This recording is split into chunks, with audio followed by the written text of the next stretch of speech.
got a mixed bag of subjects to talk about today, and I hope you find it interesting. And I'll start with double barrel shotguns, so side by sides. You know, they are known to be phenomenally reliable, and they are. But there's something that I've seen over the decades, which actually nobody talks about, and it's really simple. This gap here on the water table, if this gets changed, if somebody falls, or if somebody decides to take the side-by-side apart by putting this in a vise, I don't know what exactly people have done, but I've seen many doubles where the barrels no longer fit in that mortise, if that's the right word. I thought it's worth mentioning. And one of the most fragile in this area, this will sound funny to you, is the Winchester Model 21. And I mean, that's a high dollar shotgun. This is a Browning BSS. Excellent. Probably one of the best, in my opinion, side-by-side shotguns, modern ones anyway. But I thought, yeah, that's worth mentioning. They are excellent, but if you fall with the barrel, with the action open, you have the torsion, or if that's the right word, of the open barrels, somebody falling on them. And I've seen this changed, and it's a devil to correct. Anyway, and that Model 21 is so long, that frame is so long, which people talk about as being fantastic because it does offer other advantages, but that is a fragile shotgun, only because I've seen them so twisted. That's one little piece of housekeeping. And the second is completely unrelated, but it's a break action gun, in this case a rifle, single shot. So you probably recognize it maybe by the profile. That's a Henry single shot 243. I consider them beautifully made firearms. I mean, there's always more details that someone who's really interested in guns might be looking for, someone like myself, but altogether excellent. So how does this shoot? It's easily under a minute of angle, which surprised me, and you know I'm not obsessed with accuracy. For hunting rifle, you don't need minute of angle accuracy, but this one delivers it. Actually, that's not why I'm bringing it up. These were recalled. There was a safety concern that the factory had. I bought it when the recall had been announced, but this gun hadn't been sent in for repairs. I had to send this one, which I bought, to a company called Gretsch Outdoors. That was amazing service. I mean, they send you labels and all that, and it turned around in one day. But the fellow that owned it before the recall, I guess he didn't want to get involved in sending stuff around, so he just said, I just want to get rid of it, and offered me a price I just couldn't refuse. So I bought this little 243, and actually, you know, I go hunting and I love being in the out of doors. It's not that critical to me if I get anything. This fall has been a strikeout so far, but that's fine by me. Anyway, if I go hunting again, I'll probably take this 243. I had a little scope on it, but I took it off just so you could see the lines of the rifle, which I think are quite good, and the dimensions of the stock are excellent. Unfortunately, with this, I would have to say, colossal rail on here, you lose the rear sight. I suppose I could use the rail itself, but I'll figure out something smarter than that. Anyhow, so Henry recall side-by-side shotgun frailty. And what else? Oh yeah, people are always asking me about handguns. Yeah, for sure. Lately I don't have time to shoot anything, but I've owned handguns as well as pretty well every other kind of firearm. And I wanted to talk just because I received a whole bunch of letters recently about blanks and blank cartridges and dummy cartridges. So I thought I'd talk about that. But generally speaking, what do I shoot? Well, I still like the old revolvers, the Smith & Wesson. This is just 38 Special. It's a double action. For those of you that don't know, I'm sure you do know. Double actions are nice, kind of a convenient development instead of single action. I'm not going to describe the difference. It's probably well known. But one can see what's going on in the cylinder with a double action. Anyway, I'm getting lost in another subject. I've always liked the revolvers. I guess I have over there a Walther P38. I've always liked that pistol. And this is a Walther 22 long rifle target version. It's like the PPK. This one's made in France though. And I bought it because it didn't have a magazine, so I kind of had to adapt another magazine. But I mean, it's a beautiful little pistol. You know, pistols are, especially 22s, are great, which actually leads me to the next subject. And this is my favorite pistol. This one, made in France also. Maybe what I'll do is not talk about it too much. It's obviously a target pistol, and I got the whole rig here. You can see I've got the 22 short ammunition. I like 22s because they're inexpensive, and truly with this ammo one can have some decent target practice in almost any safe environment indoors. And yeah, just lovely. It's a very simple blowback action, very easy to remove magazine. Everything about it is, well, really simple. And I guess this thing was special in its time. It's got the Olympic rings on it, and it came with everything just like that. It's just exactly the way I like to buy them, where it's more or less complete, just as it came from the factory. But this must have been probably in the 50s, long time ago anyway, but not that long, let's say. Yeah, so there it is. That's the unique. But getting back to this business about blanks and dummy cartridges. So what can I say that you don't already know? This is a straightforward area, but one that can become very confusing. And I can tell you, when we go out to film, I sometimes will have a dozen firearms, and we have really a very simple agenda most of the time. But keeping track of the firearms, the ammo, and it can very quickly get disorganized. Anyway, getting back to the cartridges themselves, because the key to safety is knowing what goes in what gun, and what does a blank look like, and what does a loaded round look like. So let's just go step by step. I mean, this is an example of a blank.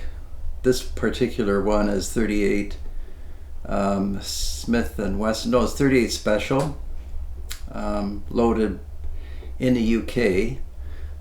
These are 22 blanks. These are actually construction cartridges. I don't need to go into the details, but there is no bullet. You can see that the brass is just crimped. This is a blank. These are here. That one is from this box.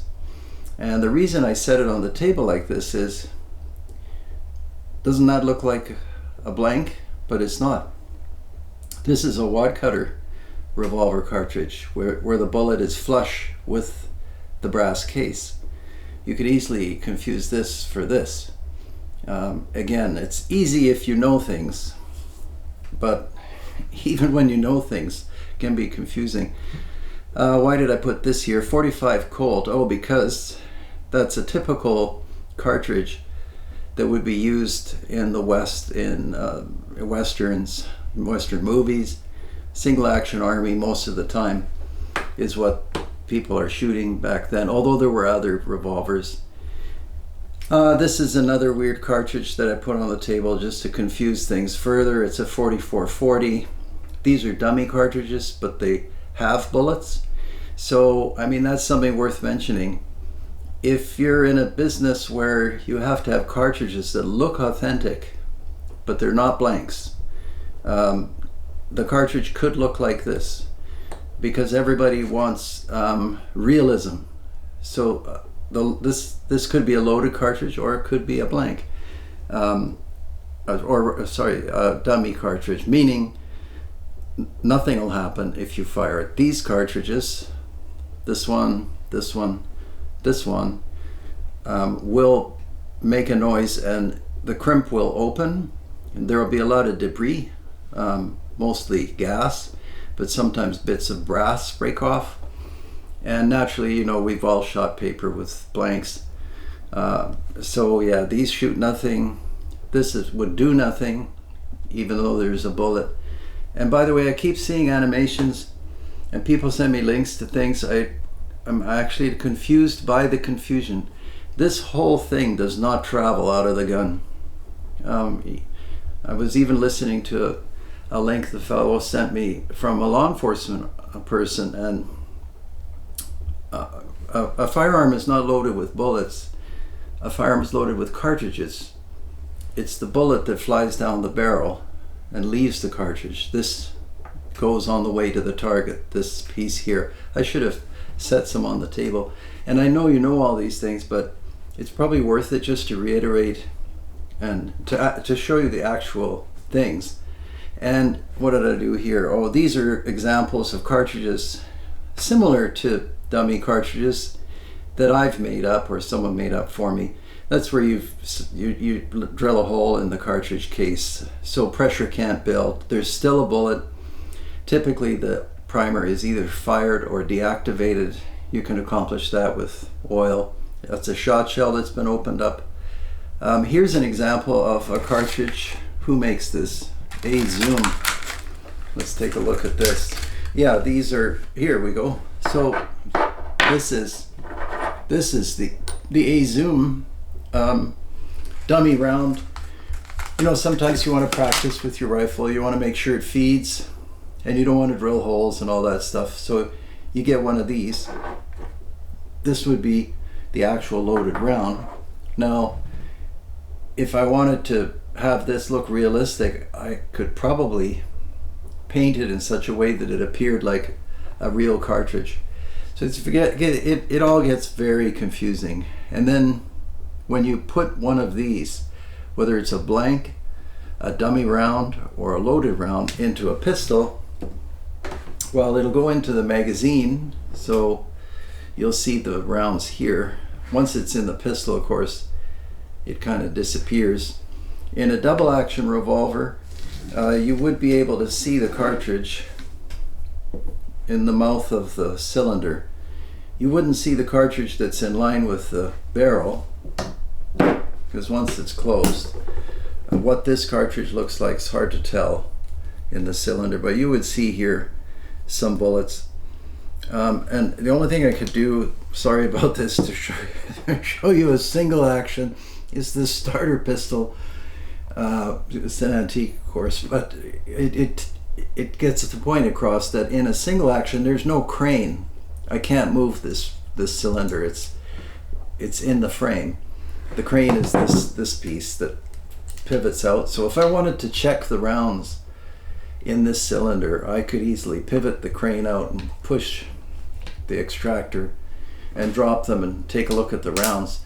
In a single action, like a Colt single action Army, you load through the loading port. It's more elegant than this. This is an open loading port. They normally have a gate on the loading port on the single action Army. And so, I mean, you would look at the rounds, and it's so hard to tell what's going on in that cylinder. Actually, you just have to go by what is known to be true to you at the time. And when you, of course, are handed any gun, as everybody knows, you have to assume it's a loaded gun, which makes things really tricky. Anyway, the single action, you have to pull the hammer back to cock it, and this is a broken starter pistol, by the way. And the cylinder in a single action Army would be full length.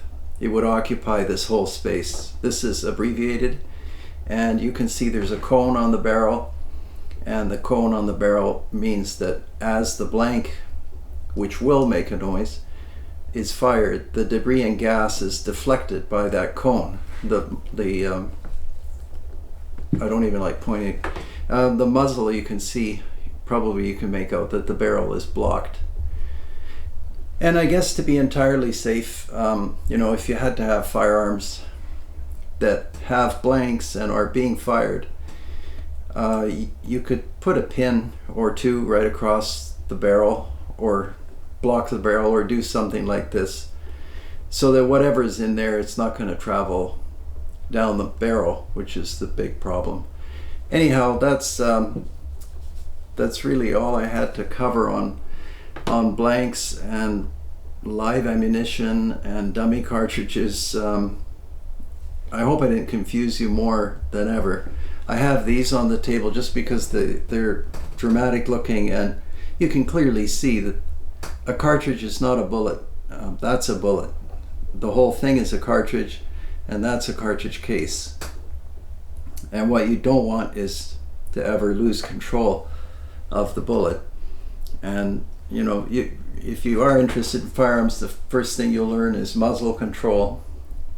Even if something bad happens, if the muzzle is pointing in a safe direction, hopefully nothing really bad will happen.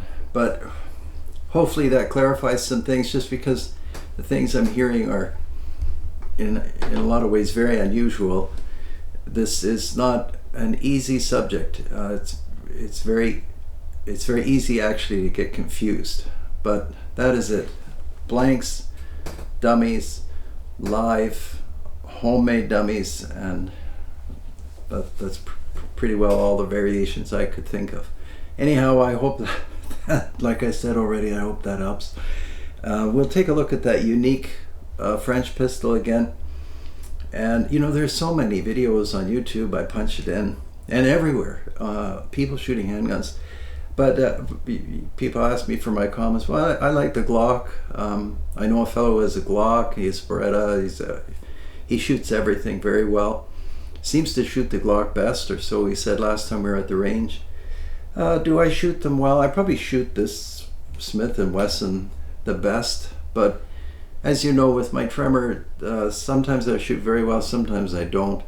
Which is maybe why I like rifles. Oh, and I just have this on the table because you can see what a revolving cylinder looks like. This is actually 22 cylinder, and when the cartridges are in there, they're really hidden in there. You can't, I mean, you can sort of look in and see, but you don't really know what's in there.